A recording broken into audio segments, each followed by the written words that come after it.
ตอนที่ 11 ของการผลิตเรือสำเภาเจิ้งเหอซึ่งจะพาไปชมไม้เปลือกเรือจำลองลำนี้สวัสดีครับผมชเวงโลดเจริญสุกเกษมหรือในแบรนด์ของชเวงชิปโมเดล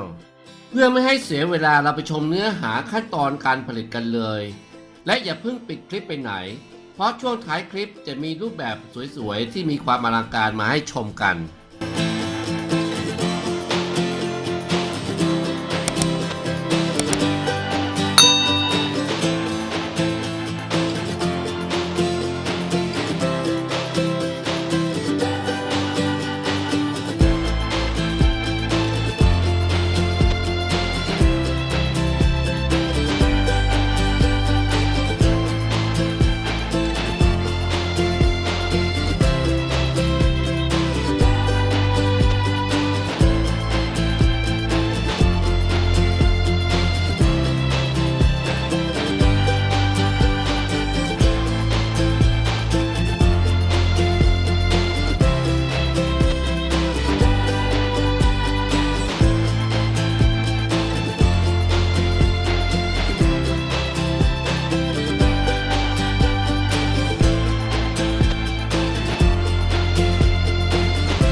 คลิปถัดไปมาติดตามชมวิธีการตกแต่งให้เรือจำลองลำนี้กัน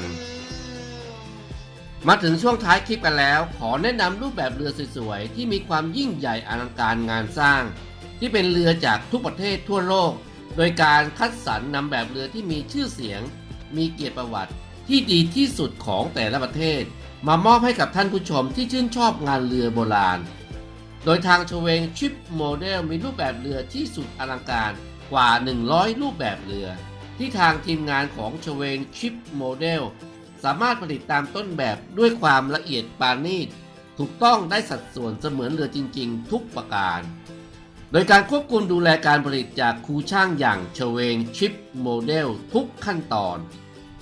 หากท่านผู้ชมสนใจในงานเรือโบราณสามารถติดต่อได้ตามเบอร์ 089 991 2901 ได้เลยนะครับ